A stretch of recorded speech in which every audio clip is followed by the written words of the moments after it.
lagi, makasih sudah gabung lagi. Naomi, Ratu sudah gabung lagi.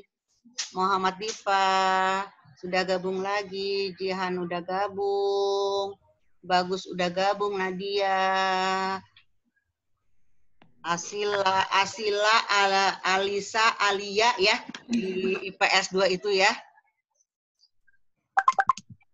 Kan udah, mana yang lainnya?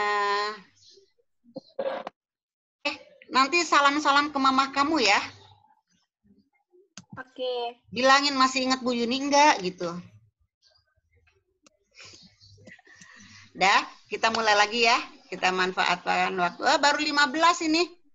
Yang lain mana? Yang lain jangan pergi dulu karena kita masih punya waktu 15 menitan deh. Kita selesaikan dulu. Masih banyak, masih 19 menit. Dinda sudah bersatu, sudah gabung lagi. 8 orang lagi. Ya, Bes sudah gabung, Bes.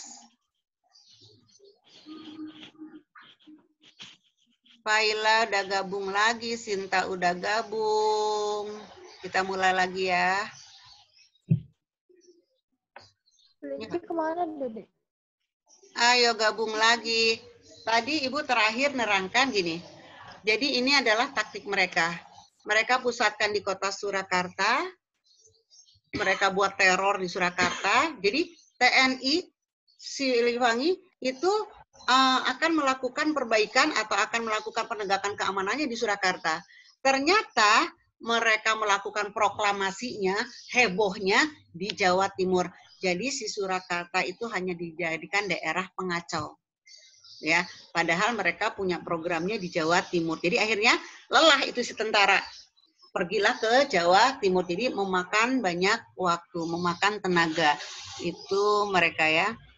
Rencana itu diawali dengan penculikan dan pembunuhan tokoh yang dianggap musuh di kota Surakarta, serta mengadu dombakan kesatuan TNI setempat, termasuk kesatuan Siliwangi. Kemudian pemerintahan pusat paham, akhirnya diperintahkanlah Gatot Subroto untuk melakukan operasi militer. Pemerintah Indonesia sejatinya sudah melakukan upaya diplomasi dengan musuh, bahkan sampai mengikutsertakan tokoh-tokoh kiri lain seperti Tan Malaka untuk meredamkan gerakan ofensif PKI musuh. Namun, kondisi politik sudah amat panas sehingga pada pertengahan September 48, pertempuran antara kekuatan bersenjata memihak PKI dengan TNI meletus. Jadi, akhirnya TNI yang sudah bisa diadu domba, itu akhirnya perang saudara sendiri. PKI dan kelompok pendukungnya, FDR, kemudian memutuskan diri ke Madiun.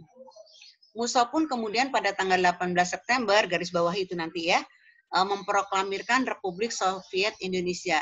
IPS 2, jadi ternyata tujuan musuh itu sebenarnya 2. Dia menggulingkan pemerintahan yang sah di Indonesia, karena Indonesia hampir bagian RIS, dan juga ingin menyingkirkan Belanda. Hari berikutnya, PKI FDR menyatakan pembentukan pemerintahan baru. Selain di Madiun, PKI juga mengumumkan hal yang sama di Pati, Jawa Tengah. Pemberontakan ini menewaskan gubernurnya pada waktu itu RM Suryo. Kalau kamu lihat, biadab sekali mereka memperlakukan orang-orang yang tidak sepaham ya. Dibunuh, dibakar, dipotong-potong. Makanya jangan sampai tertarik dengan apa yang dikenal dengan nama komunis. Karena apa? Mereka melakukan keinginannya dengan cara dengan cara kekerasan. Tujuannya untuk menggulingkan kabinet, Hatta, untuk meruntuhkan Republik Indonesia, untuk mendirikan negara Soviet Indonesia. Penumpasan, Neng. Untuk mengembalikan keamanan secara menyeluruh di Madiun, pemerintah bergerak cepat. Jadi si Jawa Timur yang ribut itu dijadikan daerah istimewa. Karena gubernurnya meninggal, Suryo, digantilah menjadi gubernur militer, diangkat Kolonel Sungkono. Kemudian diadakan operasi militer di bawah pimpinan Aha Nasution. Tapi pada akhirnya Musso ditembak mati, sedangkan Amir Sarifuddin dan tokoh-tokoh kirinya ditangkap dan dijatuhi hukuman mati. Kemudian sayangnya ada sisa-sisa pemberontak yang tidak tertangkap bisa melarikan diri, Aidit dan Lukman. mereka lari ke Kediri, kemudian nanti berlindung ke Cina, dan tanggal 30 September 65 mereka melakukan pemberontakan lagi. Mereka punya kesempatan lagi. Yang boleh kamu tanyakan. Nah ini musuhnya, Amir Sarifudinnya, Lukman yang bisa melarikan diri, nyotong.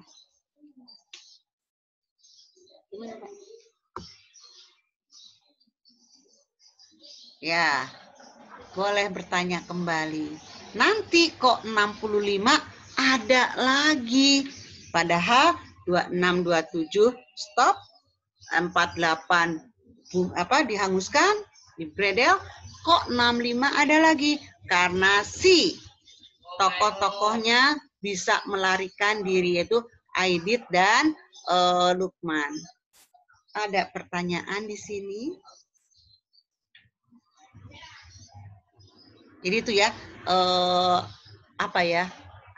awal saudara kita sendiri yang melakukan gerakan adalah PKI Madiun. Kenapa? Nah, garis bawahi kecewanya Amir Sarifudin. Dan ingat, yang namanya komunis selalu ingin terdapat. Ingat Nengkang, itu bahaya laten. Dia selalu mengatakan revolusi belum berakhir. Sudah berakhirkah sekarang? Walaupun Uni Soviet sudah berakhir, tapi yang namanya komunis masih banyak yang menjiwai. Jadi hati-hati, takutnya suatu saat mereka akan melakukan kembali. Cita-cita mereka memang belum terwujud. Ya, ada pertanyaan. TTS yang belum ngumpulkan, jangan sampai tidak terkumpul. TTS. Karena minggu depan kamu sudah ada tugas baru ya. Ibu tidak ada Zoom dulu. 2 minggu sekali aja kita adakan Zoom. Daripada kamu capek dengerin terus. Jadi nanti kalau umpamanya materi masih banyak, ya Ibu akan kasih catatan-catatan biar kamu pelajari sendiri. Karena apa? Kalau Ibu Zoom, pasti ada aja anak yang ngomong, Bu kuotanya Bu, sebulan itu sampai 30 giga Bu. Walah, karunya juga. Karena tidak hanya Ibu kan yang Zoom kan ya. Semua guru juga melakukan Zoom kan ya. Ya udahlah bagi-bagi, jadi 2 minggu sekali aja deh. Ada pertanyaan nggak? Ada pertanyaan nggak? Nih biar Ibu foto supaya ketahuan mana yang bergabung dengan Zoom. Ntar Pak yang ini dulu.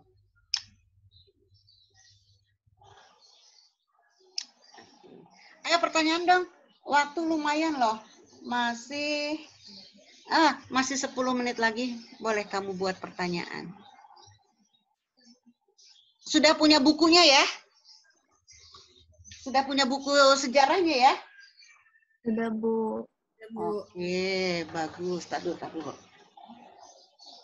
Oh, Ibu nggak punya yang ini ya? Ini. Yang ini kan gambarnya ya? Yang ini gambarnya apa beda? Iya. Nah, sebelumnya bukan gambar ini, Neng. Jadi, baru 2 tahun yang lalu buku ini beredar.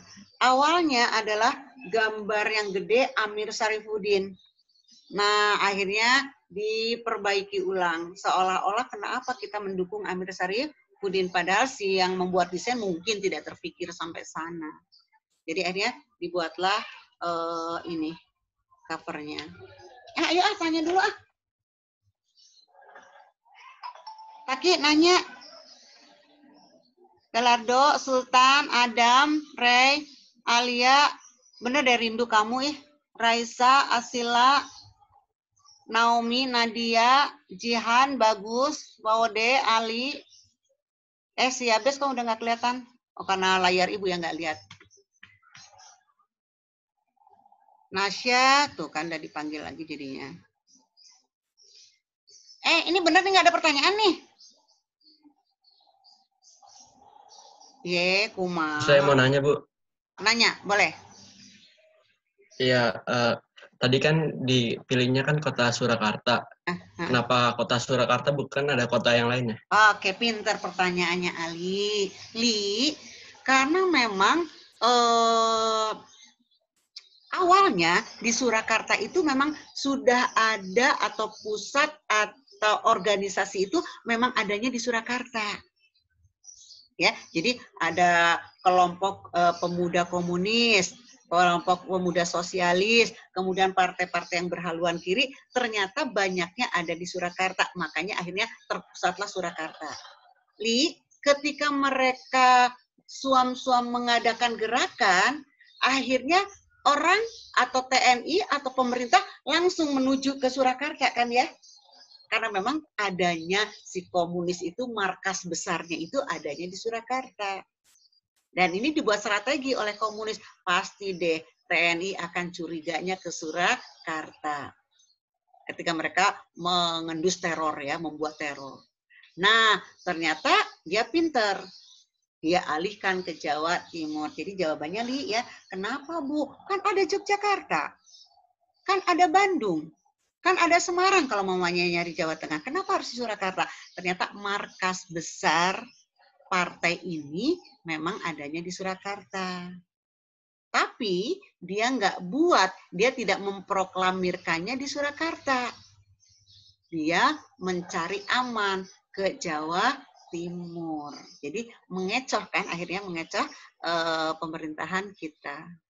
Itu ya Lia, pinter. Kenapa nggak di tempat lain? Karena memang markasnya ada di Surakarta. Tapi ternyata dia tidak memproklamirkan di markasnya, tapi dia larinya ke wilayah Jawa Timur. Akhirnya sementara Jawa Timur dijadikan daerah istimewa. Oke, siapa lagi? Pinter, Li. Tuh, yang Saya, Bu. Sinta, gimana Sin? Bu, kan kalau nggak salah di PKI Madiun ada pembunuhan santri, Bu. Itu saya kurang ngerti, coba jelasin itu kenapa. Kenapa harus santri? Ya, kenapa harus santri? Oke. Sinta, jadi begini ya. Ini gambaran umum aja dulu ya. Kenapa harus santri? Jadi mereka juga punya jargon lagi, punya kata-kata lagi, ganyang santri. Ganyang pemerintah. Kenapa yang diganyang yang utama santri? Dengarkan. Dimulailah dari ajaran sosialis. Sosialis adalah berkembang dengan sempurna, tanpa adanya tekanan. Nah, akhirnya orang-orang sosialis mengatakan bahwa kalau kita nggak punya tekanan bebas, ya kita harus tidak menganut satu aturan. Nah, akhirnya apa? Satu aturan itu apa? Agama. Jadi orang-orang komunis asli, mereka nggak mau beragama. Kalau agama gimana? Agama banyak aturan kan ya? Banyak nggak boleh ini, nggak boleh itu kan ya? Nah, sekarang musuh mereka adalah golongan santri. Golongan agama. Golongan agama adalah golongan yang pertama, memusuhi orang-orang komunis. Kenapa? Karena komunis rata-rata ateis. Karena nggak mau ada aturan kan? Ya nggak? Karena nggak mau dibatasi oleh aturan kan? Sedangkan agama mengatur semua kehidupan kita kan? Mereka nggak mau. Nah, mereka berseberangan pikiran dengan para ulama, para santri, para golongan agama. Jadi akhirnya yang ditunjuk mereka pertama kali adalah para santri dan pemerintah. Sin, nanti lagi ketika PKI 65, selain santri, mereka akan menunjuk angkatan darat. Kenapa? Santri bertolak pikiran dengan mereka, angkatan darat yang paling menolak dalam pemerintahan ketika mereka meminta angkatan ke-5. Buruh, tani dikasih senjata. Jadi itulah musuh PKI pasti harus diberangus. Salah satunya santri. Besar-besaran kan pembunuhan santri kan ya. Ketika mereka lagi sholat langsung dibredel, kemudian pesantrennya dibakar, karena mereka nggak mau ada aturan-aturan yang membatasi gerak langkah mereka. Aturan itu disampaikan oleh siapa? Oleh orang yang beragama, salah satunya santri. Gitu Sinta. Ya, jadi mereka bertolak pikiran. Mereka nggak ingin beragama, sedangkan santri jelas dong harus ada aturan main dalam kehidupan. Gitu. Siapa lagi? Ayo, 5 menit lagi nih. Oke, Naomi. Ibu tadi kan katanya si Tan Malaka tuh bantuin itu kan pemerintah buat itu. Tapi itu kan Tan Malaka kan kata Ibu termasuk sosialis komunis gitu kan dalam pikiran. Itu kenapa dia nggak gabung aja? Oke, dengarkan. Nanti anak IPS ya, kalau ada waktu dan harus meluangkan waktu, kamu harus banyak membaca buku ya. Salah satunya carilah Tan Malaka. Tan Malaka itu tadi kata si Yabes, golongan kiri. Tapi beda dengan Muso, Amir Syarifuddin, dan lain-lainnya. Kalau Tan Malaka itu bergeraknya tidak melakukan kudeta. Hanya anjuran-anjuran kepada pemerintahan. Pernah melakukan gerakan, tapi tidak sampai kudeta. Itu Tan Malaka. Naomi, Tan Malaka kiri. Tapi dimintain tolong kan oleh Soekarno supaya untuk menasehati si Muso. Karena Tan Malaka tidak melakukan keonaran, tidak melakukan kekerasan. Dia pernah bersimpangan dengan Soekarno karena Soekarno selalu berdiplomasi dan merugikan. Akhirnya ketika Safruddin Prawira Negara mendirikan PDRI di Bukit Tinggi, si Tan Malaka mendirikan juga PDRI. Di mana? Di daerahnya dia, Kediri. Nah, disangka Soekarno dia akan melakukan kudeta, ternyata tidak. Hanya menyelamatkan saja.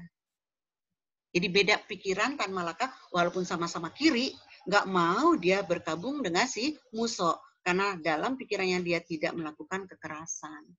Dan Tan Malaka ini adalah orang-orang sosialis kiri yang soleh, yang taat. Jadi dia hanya mengambil ajarannya saja. Naomi, tapi nasibnya sungguh malang. Ketika tahun 48, 49, pemerintahan kita menghapus PKI, komunis sosialis, Tan Malaka pun turut serta didor. Padahal dia tidak melakukan coup kan dia. Tapi apa yang terjadi? Tahun 1962 dia diangkat kembali menjadi pahlawan nasional. Soeharto sampai saat ini masih menjadi polemik untuk dijadikan pahlawan nasional.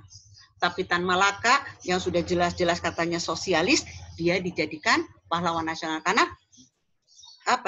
kemerdekaan pun dicetuskan, didorong oleh si Tan Malaka. Jadi nggak mau dia gabung dengan Muso, Naomi, karena dia berbeda aliran walaupun sama-sama ideologinya, tapi dia tidak seperti apa yang dilakukan Muso dengan Amir Syarifuddin.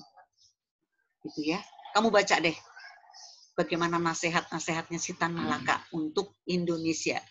Bagaimana sepak terjangnya. Jadi dia tidak melakukan kekerasan. Coup nggak ada di gerakannya. Bagus, Naomi. Siapa lagi yang mau tanya? 1 menit lagi. Jangan lupa absen. Oke, Faila. Gimana? Jadi kan Soekarno itu kan dia sempat nggak sukain gara-gara dia kan terlalu memihak ke arah kiri, ke kubu kiri, tapi kok dia nggak masuk kubu-kubunya komunis sosialis gitu, Bu. Dia kan sempat nggak disukain gara-gara dia berpihak lebih bersih. Oke. Faila, pertanyaan kamu mengarah ke tahun 1965 ya? Ya. Soekarno diturunkan dari kepresidenan karena tidak disukai. Karena apa? Karena seolah-olah dia melindungi komunis. Itu mungkin pertanyaannya Faila. Faila, ketika tahun 1965, 30 September, terjadi huru-hara, kemudian rakyat meminta, bubarkan PKI, Bung. Soekarno tidak membubarkan. Karena itulah dia didongkel, diturunkan. Nah, kenapa Soekarno tidak membubarkan PKI? Pikiran Soekarno.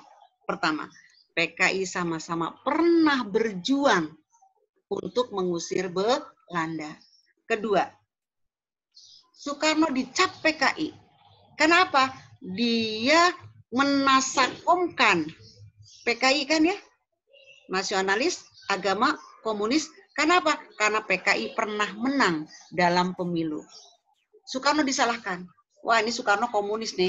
Makanya komunis dinasakomkan. Dibentuk DPR, GR, gotong royong antara komunis, NU, PNI, Masyumi. Soekarno menolak. Yang milih PKI, yang memenangkan PKI itu siapa? Rakyat. Saya, presiden, harus memberi kerja dong ke semua yang menang. Supaya kerja bersama dinasakomkan. Begitu, Faila. Jadi dia sempat dibenci bukan salah dia. Orang yang memenangkan pemilu itu rakyat kok. 40% PKI dapat suara, keren nggak? Padahal jelas-jelas dia pernah merusak Indonesia tahun 48. 7 tahun kemudian, Aidit memenangkan pemilu hanya dalam waktu 7 tahun. Karena dia menang, nggak salah dong Soekarno ngasih kerjaan. Dah, partai 4 yang menang, PNI, Masyumi, NU, PKI, kerja. Kerja ini dibentuklah DPR, GR, Dewan Perwakilan Rakyat Gotong Royong. Disatukan, NAS, PNI, A, NU, Masyumi, KOM, komunis. Jadilah nasakom. Semakin legal lah PKI karena dinasakomkan. Cita-citanya akan terwujud. Makanya 30 September dia melakukan cita-citanya. Alhamdulillah gagal. Tapi banyak korban sekali di situ. Itu Faila. Jadi jangan ya kamu nyalahkan Soekarno ya. Karena Soekarno mah hanya ngasih kerjaan. Kalau Soekarno boleh ngomong, siapa milih? Saya mah hanya ngasih tugas yang milih. Nah sekarang kamu nanya, kenapa rakyat milih? Ya enggak? Kenapa rakyat tertarik? Tahun 1950 PKI datang lagi dari Cina kan? Indonesia sedang masa liberal. Siapapun boleh datang ke Indonesia. Sah-sah saja. Nah, komunis masih ngomong. Masih memperdayakan rakyat. Nanti nih kalau komunis yang menang, rakyat itu alam Indonesia dibagi-bagi adil merata. PHP ada harapan akhirnya dipilih oleh rakyat yang 80% miskin. Karena nanti kalau PKI yang di depan, pasti rakyat itu akan kaya, setidaknya makmur. Itu PHP sebenarnya. Itu. Faila, pertanyaan kamu ini akan jelas banget ketika nanti G30 SPKI dan demokrasi terpimpin. Ntar, tunggu bulan lagi. Itu akan jelas sekali. Kamu boleh, kamu istighfar. Oh ya kemarin saya nyalahkan Soekarno. Yang hari ini mungkin kamu nyalahkan Soekarno, besok kamu akan kalau punya 10 jempol, 10 jempol untuk Soekarno. Bagaimana sepak terjang Soekarno di demokrasi terpimpin. Stella dan kawan-kawan, tahun 1955, dunia terbagi menjadi 3. Tahun 45, dunia terbagi 2. Amerika Serikat, Uni Soviet. Masih ingat Perang Dingin? Udah sampai Perang Dingin belum? Udah kan? Udah sampai Perang Dingin ya? Belum? Peminatan belum sampai Perang Dingin? Belum, Bu. Oh, belum. Nih, nanti terjadi Perang Dingin. Setelah Perang Dunia II, ada Perang Dingin. Yang menang adalah Uni Soviet dengan Amerika.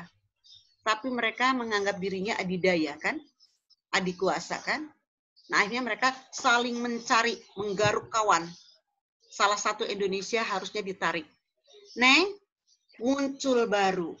Soekarno mengajak kepada negara ketiga, yuk kita buat non-blok. Akhirnya ada 3 blok kan ya? Blok Barat, Blok Timur, dan non-blok. Ini yang nggak disukai Amerika. Makanya G30 SPKI itu sebenarnya ada permainan Amerika. Loh, Amerika katanya kapitalis liberalis. Nggak apa-apa. Pokoknya gosongkan Soekarno dulu, bantu PKI. Nanti ketika PKI sudah lunas, sudah bablas, baru dia bisa dapat. Paham ya itu ya? Licik-liciknya orang-orang politik itu begitu. Neng. Udah lebih 5 menit. Kalian harus segera mempersiapkan kembali ya. Oke, minggu depan kita nggak Zoom dulu ya. kamu lihat di Google Class itu ada pertanyaan-pertanyaan untuk gangguan keamanan yang kedua. Sekarang boleh dilihat-lihat, boleh nonton videonya, langsung jawab. Betul semua, nilaimu 80. Ya. Jadi kalau menilaimu 60-an nggak apa-apa, itu sebenarnya udah bagus karena cara penilaiannya begitu. Oke. Assalamualaikum warahmatullahi wabarakatuh. Sehat terus. Waalaikumsalam warahmatullahi wabarakatuh. Tercapai cita-citanya ya. Sampai 2 minggu kalau kita ketemu ya. Kalau besok kita Google Class dulu ya. Makasih TTS yang sudah masuk TTS-nya, makasih. Oke. Kasih Bu. Sama-sama. Kasih Bu. Kasih Bu. Salam ke Mama. Ya. Oke.